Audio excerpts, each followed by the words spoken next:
Hello and welcome to another episode of the Joestar Podcast. Today we're going to be covering subjects such as the Avengers campus opening in Disneyland Paris, which is the closest one to me, but I'll get more into that later. Miss Marvel Episode 3 and Lightyear. Even though Episode 4 of Miss Marvel recently came out, I'm going to do that next week. There was a little delay, but don't worry. First off, Avengers Campus opening in Disneyland Paris. Disneyland Paris is the one closest to me as I live in England. But it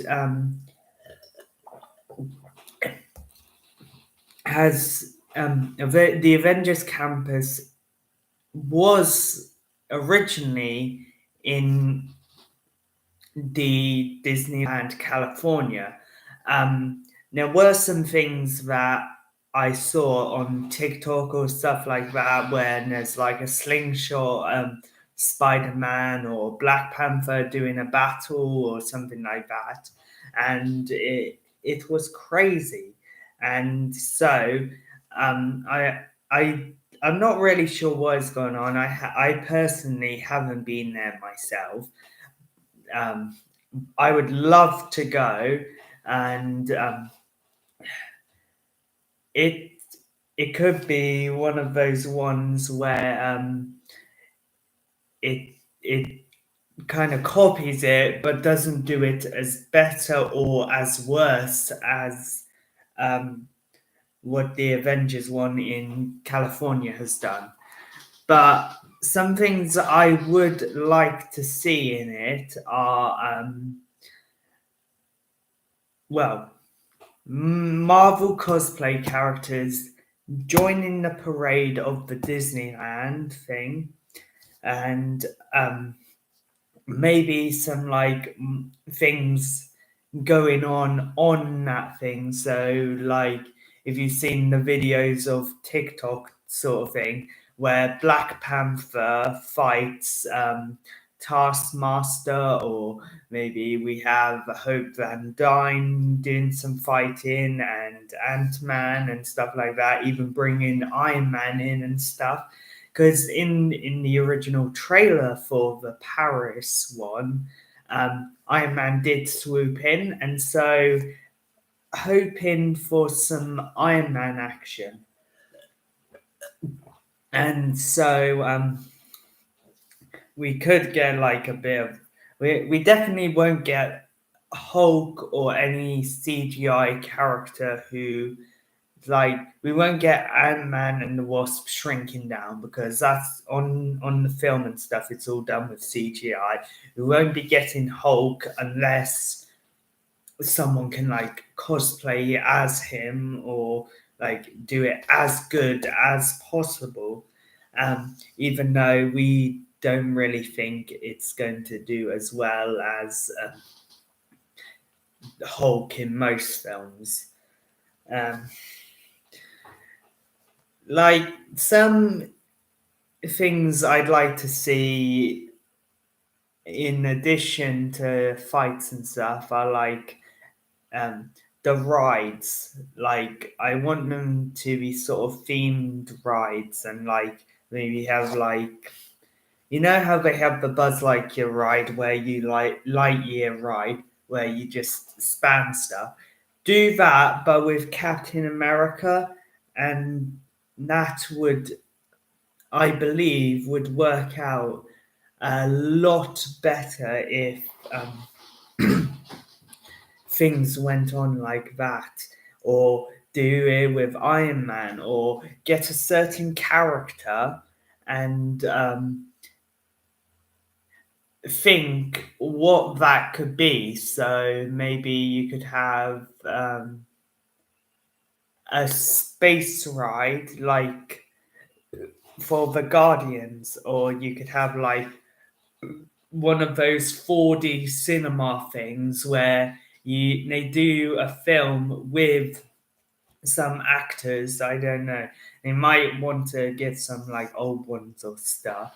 Well, not old ones, but like create some new characters to put onto the screen, or have some characters from the Marvel Cinematic Universe doing the cinema thing, and then have like the ride wobble and bounce about, and then if you get hit, you shift to the left, and if say there's like um, a water, you squirt in the face with water and stuff. But that sort of thing would be what I would like at Avengers Campus. It's not exactly what's going to happen there, but like if I do end up going there, which is quite unlikely, then I will make a vlog video or something like that saying Avengers Campus, and then like if I have time in later on that week, I can make the podcast about what I saw, what I did day in the life. Speaking of Marvel, Miss Marvel episode 3 came out last Wednesday. Sorry for the late delay, but the past couple of weeks have been a bit work heavy, so I had to change things up and I ended up missing a week, so I am a little behind. But overall, the start of the episode, it was really interesting to make it into an explorer type film like Indiana Jones or well, that is Indiana Jones. I was going to say Raiders of the Lost Ark, but that's Indiana Jones. But that I really enjoyed that, and how like they had people from the past going through a stony wilderness. Archaeologists. They had archaeologists digging, and then it was very interesting what they found and how they discovered the bracelet and that sort of thing. So it was quite interesting to see what they did there, and like how it was fully discovered, and like how it could have been a past person from Kamala's family, and so on and so on.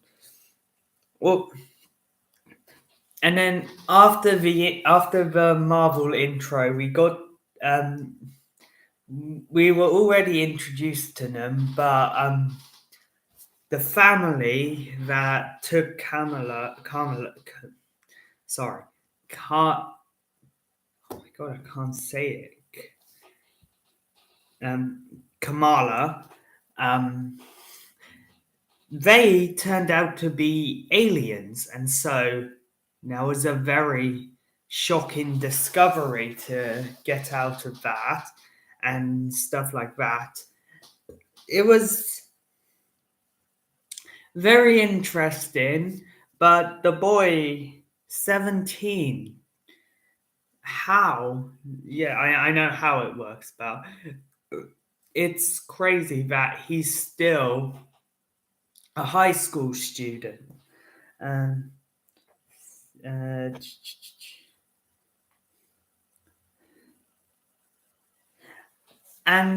also the fact that they had told Kamala about the Jinn race, which is the race of aliens that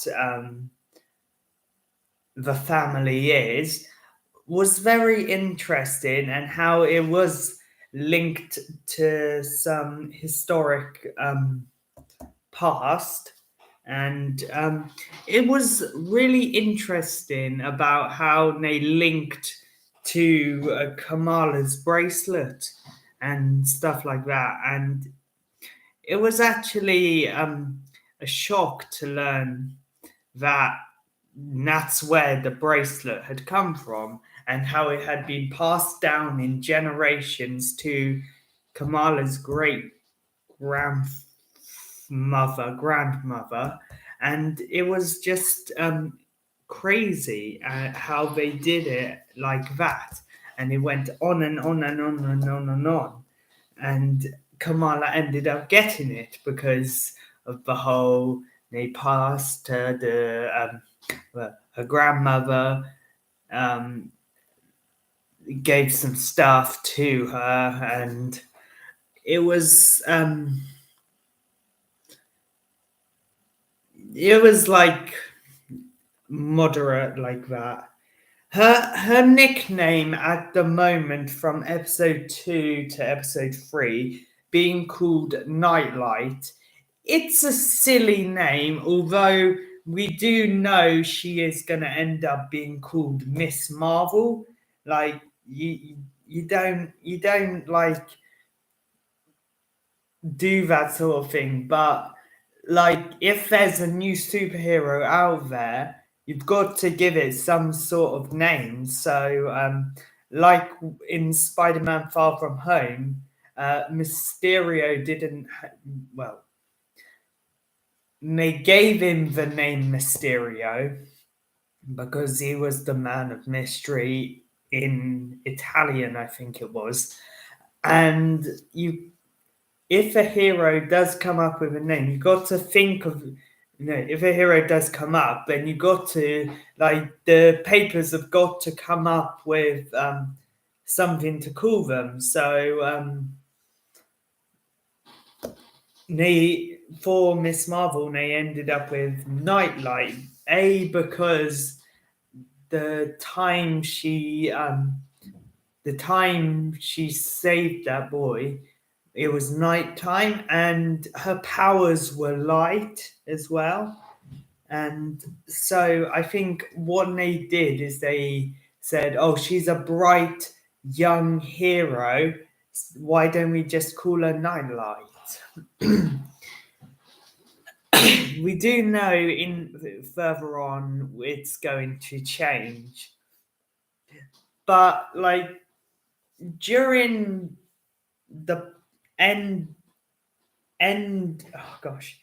during the end of episode 2 and throughout episode 3, I am surprised none of them have figured out that it is her, because like I know they do this in most movies where a superhero is her, like in Captain America Civil War, in a post-credit scene, they had Spider-Man and he got injured and he didn't want his Aunt May to know that he was Spider-Man.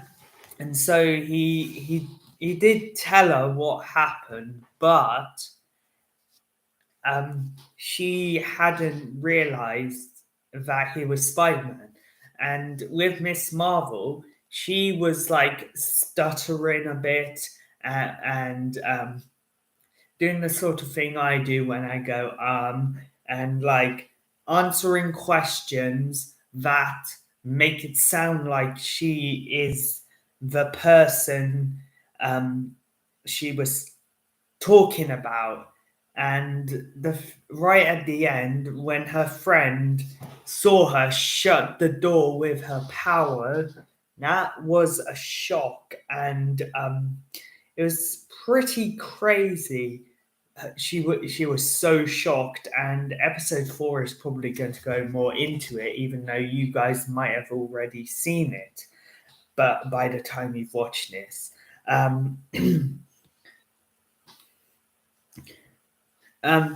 when Bruno was doing his shift and he was learning about the gin and like what they did, and they had the mosque guy come in and he discussed with him, well, he read what he had said, what was written on that paper from Muslim to English, and so what he was able to do from that is decipher that they wanted the powers and stuff like that, and that was like one of the interesting things, and it was quite cool what they had done there.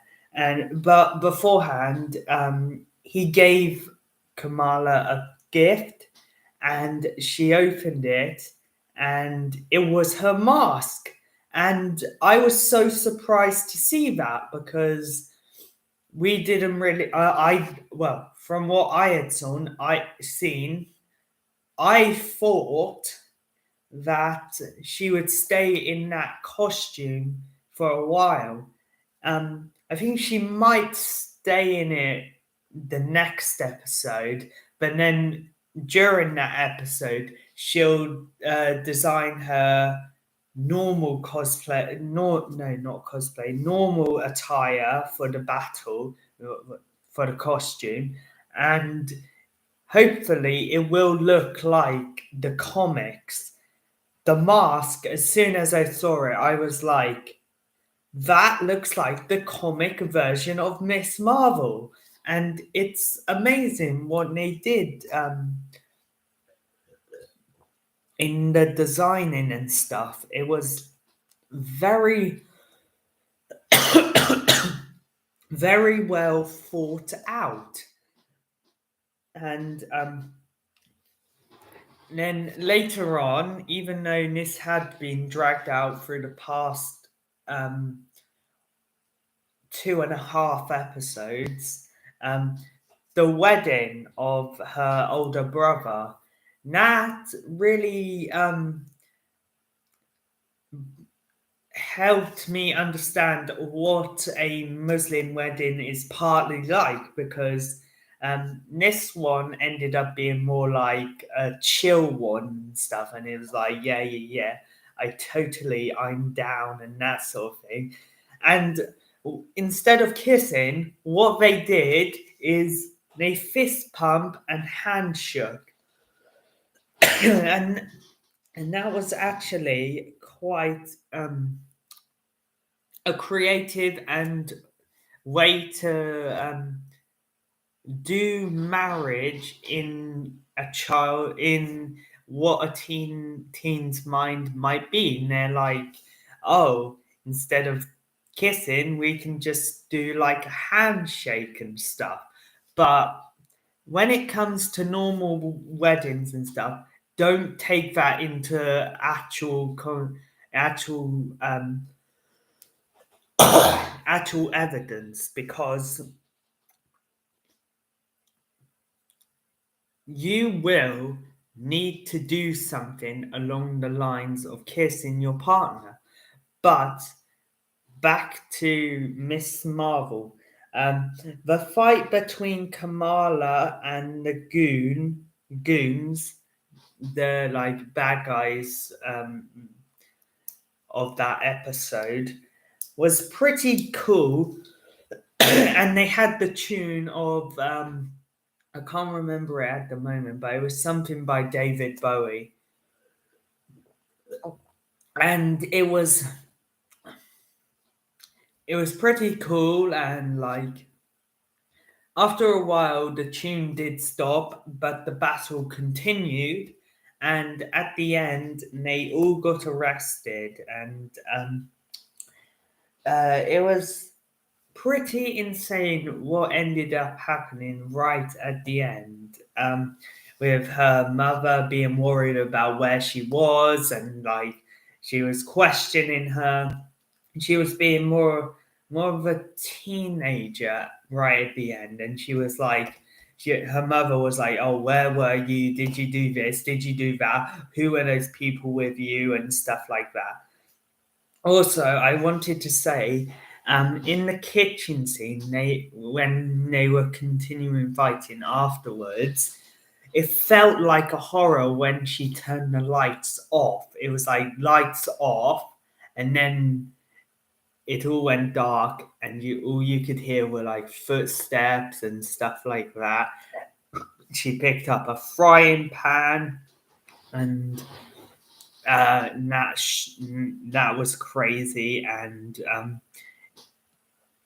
overall, I would say Miss Marvel is doing as good as they can to bring a hero to the screen, to a series. And we've got 3 more episodes left, and hopefully in the post-credit scene of the 3rd one, we will get something that will lead into the Marvels, hopefully.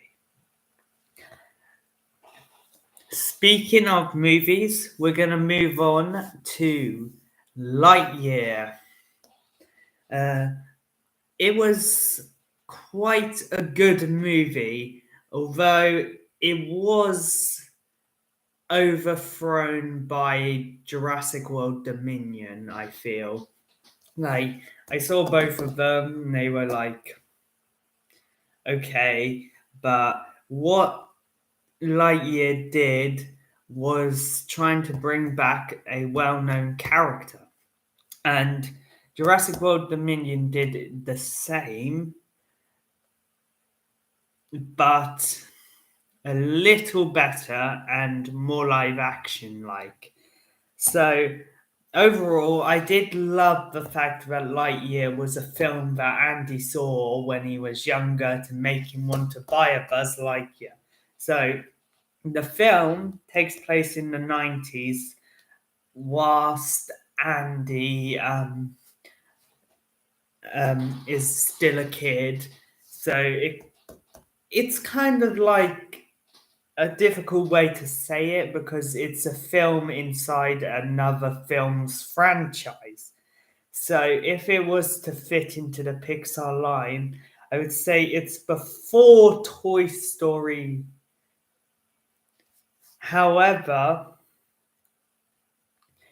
it's in the Toy Story universe rather than being a film before Toy Story.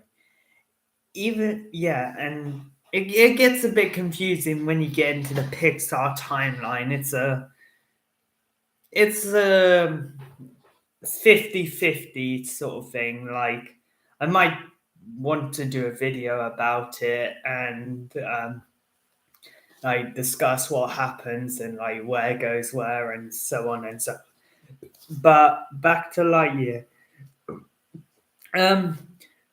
The fact that Buzz and Alicia went to discover a new planet was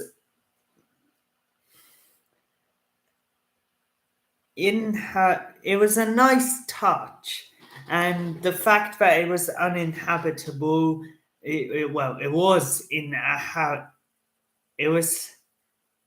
able to hold people with oxygen, and so the people decided to stay on that planet and camp out, whilst also trying to get to other planets and stuff. And that was a nice touch, because it's Buzz. He wants to, he's a space ranger. I also love how after he had tried his first attempt of going into hyperspace, he came back down. 4 years had passed. It was a shock, and so they had to give him a therapy cat. What's he called? Socks. Yes, he's called Socks. And it is a bit weird that Andy wanted a Buzz rather than a Socks toy, because he is technically the second mascot, if you understand what I mean. But there was a little bit of a weird thing.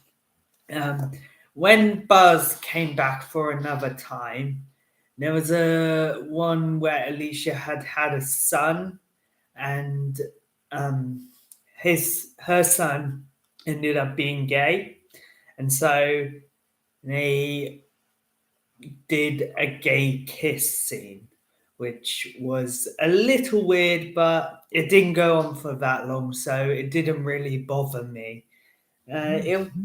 I was perfectly fine with that, and everything went on as per usual. The, also, this bit was the weirdest bit ever. Zerg.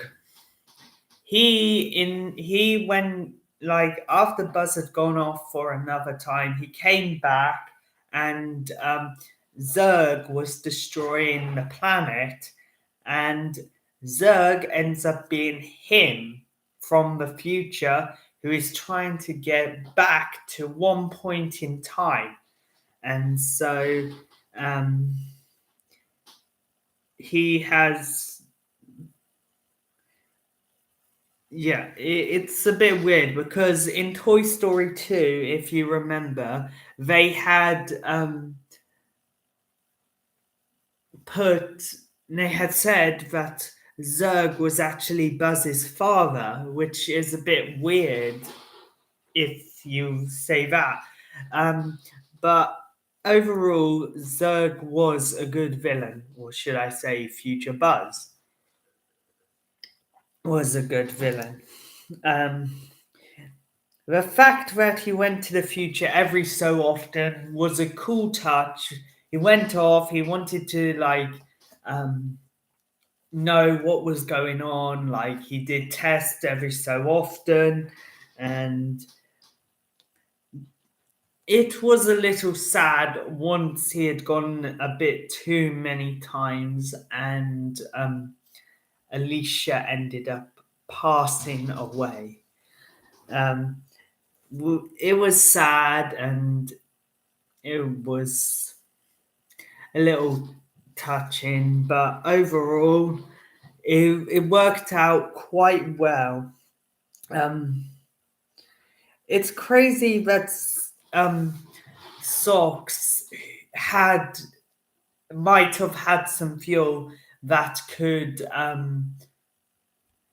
have lifted the spaceship to go into hyperspace one more time, and it could have done a lot more of that and developed on that a little better, but overall Socks was just amazing and stuff. And the whole new culinary thing, not culinary, colony thing was absolutely insane. And it could have worked if they had known who Buzz was. But, like, if they had known who Buzz was, they would have been a lot more calmer about it and been like, "Oh, you're Buzz Lightyear. You have been on this ship for the past 24 plus years." I don't know. Time works different out there and in human time as well. So it's like 4 minutes out there is 4 years on the planet. And so if they had, say, like, kept a picture of Buzz on the wall and said, "This guy traveled to outer space," then I feel like it would have been better if they had done something like that. And then that way he wouldn't have got in trouble and so on and so on. One final thing is that before the end, when they were guarding the ship, it was a little crazy about what had happened about them not guarding the ship, because it was silly, even though they knew he was going to head to that ship. Yeah. So no, my thoughts on Lightyear is it could have been better, but it was overshadowed by Jurassic World Dominion. So if I was a Rotten Tomatoes critic, I would give it a 75%. So thank you so much for listening, and join me next time where we will be talking about Miss Marvel episode 4. I'll be ranking some films coming out in June, and doing some horoscope things and talking about For Love and Thunder, one of the greatest films ever, hopefully. Thank you so much for watching, and I'll see you next time. Bye bye.